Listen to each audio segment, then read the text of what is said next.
अनंत सुख, कितना सुख है। भगवान हमको तो दुखी दुखी है, जब भी भगवान के पास आओ हम दुखी हम दुखी। अरे भगवान कह रहे तुझमें तो अनंत सुख है, दुखी क्यों होता है?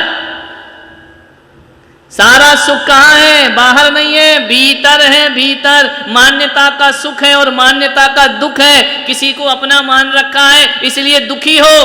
दुनिया में कितने लोगों की मृत्यु रोज हो रही, रोते हो क्या? क्यों नहीं रोते? उनको अपना नहीं माना। किस में रोते हो?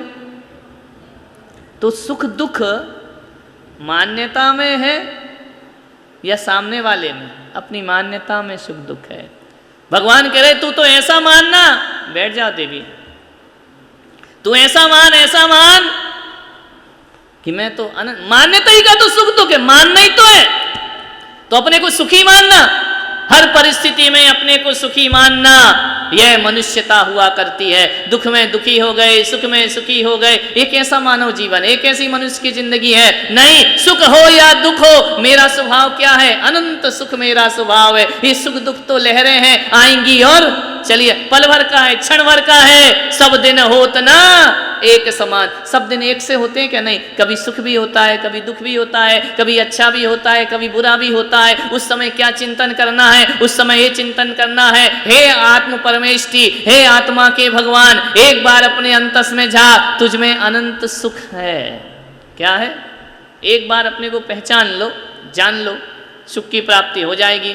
ऐसे भगवान ने 4 अनंत चतुष्टय के बारे में बोला है। 4 अनंत चतुष्टय के बारे में, अनंत ज्ञान है मुझ में, उसको जागृत करो। इतना ज्ञान है मुझ में कि छोटा मोटा ज्ञान तो छोड़ो, मैं केवल ज्ञान को भी जागृत कर सकता हूं। वह बाहर से नहीं आता, केवल ज्ञान भीतर से प्रकट होता है, अंतर से प्रकट होता है। अनंत दर्शन, वह भी मेरे भीतर। किताबों में ज्ञान होता है क्या? स्कूल जाते हो पढ़ने, किताबों में ज्ञान है कि तुम में ज्ञान है?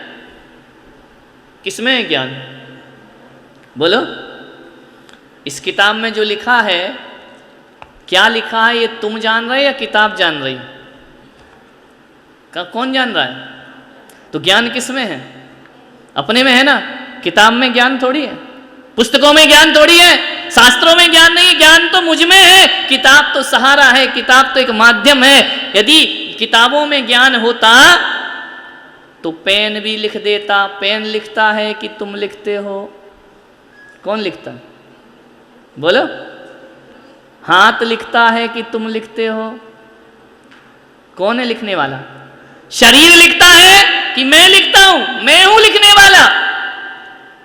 यदि मैं निकल जाऊं तो हाथ भी रहेगा, पेन भी रहेगा, एक अक्षर नहीं लिखा जाएगा। लिखने वाला कौन है? मैं हूं। जानने वाला कौन है? मैं हूं। पढ़ने वाला कौन है? मैं हूं।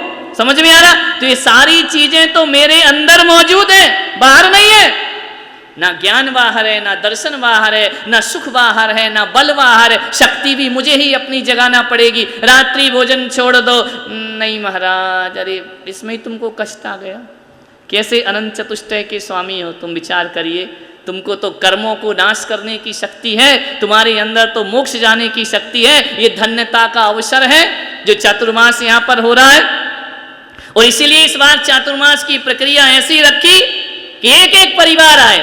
शिकायत रहती थी ना, जाते तो हैं, महाराज के पास टाइम नहीं मिलता है, महाराज के पास बैठ नहीं पाते हैं, वक्त नहीं मिलता है। हमने कहा ये समस्या तुम्हारी खत्म कर देते हैं। अब आओ, पूरा दिन सुबह से शाम महाराज के। इतना समय मैंने दिन भर तो किसी को नहीं दिया होगा जितना इस चातुर्मास में दिया जा रहा। सुबह से भगवान की भक्ति, सुबह से भगवान का अभिषेक, मंत्रों का जाप, आहार दान का लाभ, ये 3-4 घंटे अभी विधान में, अभी आरती में, इतना समय ये अवसर मिला है। ध्यान रखना, अवसर मिला है। अपने चित्त के आगाध स्वरूप को जानने का प्रयास करें। अपने स्वरूप को जानने का एक अवसर तुमको प्राप्त हुआ है। और केवल ये अवसर ही नहीं मिला है, हकीकत में देखा जाए तो शरीर भी एक अवसर है इस नर से नारायण बनने के लिए। शरीर भी एक अवसर है भगवान बनने के लिए। शरीर भी एक अवसर है कल्याण का। ये शरीर खुद एक अवसर है, मनुष्य भाव खुद एक अवसर है। क्योंकि भगवान बनने की यात्रा त्रियंचों से, नरकों से, देवों से शुरू नहीं होती है। भगवान बनने की यात्रा तो मनुष्य के चोले से प्रारंभ हुआ करती है। ये अवसर मिला, इसका सदुपयोग करो।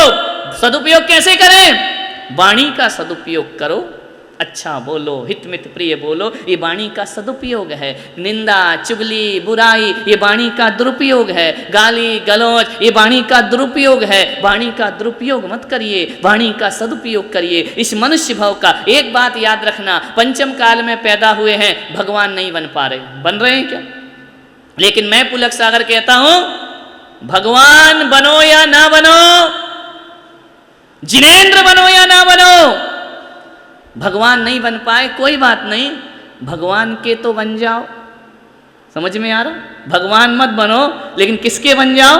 भगवान के तो बन जाओ। महावीर नहीं बनो, महावीर के तो बन जाओ। ऋषभ देव नहीं बन सकते हो, ऋषभ देव के तो बन जाओ, तुम्हारा अपना जीवन सार्थक। पंचम काल में अपन भगवान नहीं बन सकते, लेकिन भगवान के तो बन सकते हैं ना। नहीं अभी किसके बने हुए? पति के, बच्चों के, परिवार के, धन के, रुपया के, पैसों के, मकान के। भगवान के कब बनोगे? भगवान के बन जाओ, जीवन में अपना कल्याण अपने आप हो जाएगा। ये मनुष्य तन मिला है, मनुर्भव, मनुष्य भवो, मनुष्य हो जाओ तो तुम्हारा जीवन मनुष्य जन्म की सार्थकता इसी में है कि अपना जीवन का आंखों का सदुपयोग करो। कहते ना मनुष्य जन्म को सार्थक करो। कैसे सार्थक करें? आंखों का दुरुपयोग मत करो। क्या करो? सदुपयोग। कान का सदुपयोग करो। कान तो है, सुनाई तो देगा कि नहीं देगा? सुनाई तो देगा, लेकिन क्या सुनना है? जिनवाणी सुनो, भजन सुनो, कीर्तन सुनो, भक्ति सुनो। कान का सदुपयोग हो गया। आज सुबह से उठ के इन लोगों ने अभिषेक किया, सुरेश जी पहाड़िया, रजनी जी पहाड़िया आई, सुबह से अभिषेक पूजन में लगे हैं। शरीर का सदुपयोग हो गया। घर में रहते तो विषय भोग, इंद्री, संसार, उसमें अपना शरीर का दुरुपयोग होते रहता है। समझ में आ रहा? सदुपयोग हो गया। अपने हाथों से आहार दे लिया, हाथों का सदुपयोग हो गया। यहाँ बैठकर भगवान को अर्घ चढ़ा लिए, परिक्रमा लगा दी, पैरों का सदुपयोग। सदुपयोग क्या होता है? सार्थकता क्या होती है? अपने शरीर को, अपने मन को, अपने चित्त को परमात्मा से जोड़ देना, इस मनुष्य जन्म की सार्थकता और सफलता। सार्थकता सफलता के लिए और क्या करना है? अपने मन में दुनिया भर के विचारों को छोड़कर परमात्मा की भक्ति के विचार लाओ, तुम्हारे मन का सदुपयोग हो गया। तुमने धन यहाँ पर दान किया, तुम्हारी कमाई का सदुपयोग हो गया। यदि यहाँ दान नहीं करते तो ये लाखों रुपए आपके खाने पीने, घरबार, परिवार इसी में चले जाते। आप पुण्य का अवसर आपको प्राप्त नहीं होता। सदुपयोग का मतलब यही है। उपयोग तो करना है, दुरुपयोग करो या सदुपयोग करो। अपने जीवन को सार्थक और सदुपयोग करने का प्रयास करिए। हम उस वंश में पैदा हुए हैं, ध्यान रखना। नाम, ख्याति, प्रतिष्ठा, जय जयकार, इसके लिए ही नहीं, ये तो अपने को अपने आप मिल जाया करते हैं, अपने आप प्राप्त हो जाएंगे। मैं तो कहता हूँ कि अपने लिए ही नहीं, अपनों के लिए भी जीने का प्रयास करिए। अपने ही दुख को दुख मत समझो, दूसरों के दुख को भी समझने का प्रयास करिए। कहाँ नाग नागिन को जलते हुए लक्कड़ में देख लिया, पारसनाथ राजकुमार वन क्रीड़ा को जा रहे हैं, भ्रमण कर रहे हैं, गंगा नदी के किनारे काशी के घाट पर पहुंच रहे हैं। हाथी पर सवारी कसी हुई है, जाकर देखते हैं एक तपस्वी, एक तापसी पंचांगनी तप कर रहा है। लक्कड़ में नाग नागिन, पालकी रोक दो, सवारी रोक दो, हाथी को रोक दो। ये क्या कर रहे हो तुम? देख कर मन भीग गया उनका, करुणा से भीग गया मन उनका। उन्होंने कहा, हे तापसी, इस लक्कड़ में जीवों को मत जला, इनकी हत्या मत कर। तुझे कष्ट देना है, मुझे कष्ट दे ले, लेकिन इनको कष्ट नहीं। इस वंश में हम पैदा हुए हैं जहां खुद को पारसनाथ ने एक नागिन को बचाने के लिए 7 भव तक कष्ट सहन किया। समझ में आ रहा? किसके लिए?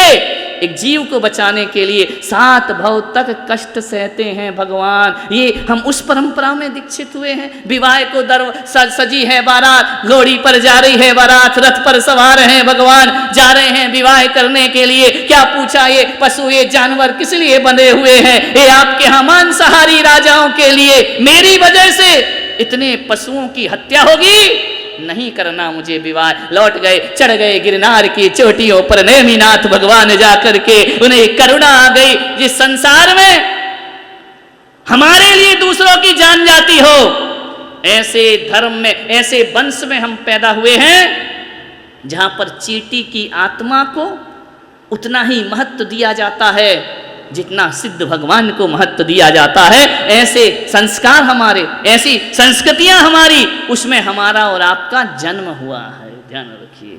लोग क्या कहते हैं, दुनिया क्या कह रही है, दुनिया में क्या हवाएं चल रही हैं, क्या लहर चल रही है, बाहर का संसार कैसा है, इसमें मत पड़िए। अपने जीवन को सार्थक और सफल करने का प्रयास करिए। सब तो देख लिया, बच्चे बड़े हो गए, नाती पोते हो गए, सबका परिवार चल रहा, संसार चल रहा है, अभी भी सत्य के दर्शन नहीं करना है, अभी भी परमात्मा से लौ नहीं लगाना है, अभी भी भगवान से अपने आप को नहीं जोड़ना है, तो फिर कब करोगे, कब होगा? अभी नहीं। क्या सोचता है आदमी, आज करे सो काल कर, काल करे सो परसों, इतने जल्दी क्या पड़ी है, अभी तो जीना बरसों। ध्यान रख, ऐसा सोचता है आदमी। धर्म के मामले में सोचता अभी तो बरसों जीना है, इतनी जल्दी क्या है, कर लेंगे, अभी तो जिंदगी पड़ी है। जिंदगी का कोई भरोसा, कोरोना में कितने चले गए हैं, उसने नहीं देखा जवान कौन, और तीसरी लहर आ गई, अपने ही नंबर आ जाए, क्या भरोसा दुनिया से विदा हो जाए। सोचते ही रह जाएंगे और कुछ जीवन में कर नहीं पाएंगे। ध्यान रखिए, क्या माहौल है बाहर का उसको छोड़ दीजिए, अपने जीवन का लक्ष्य ध्यान रखना। एक मौत का झटका लगेगा, मरने के बाद हमारे साथ ना माहौल साथ होगा, ना रिश्ते नाते, ना यार दोस्त, कोई साथ नहीं होगा। हमने जो जीवन में धर्म अर्जित किया है वही हमारे साथ जाने वाला है।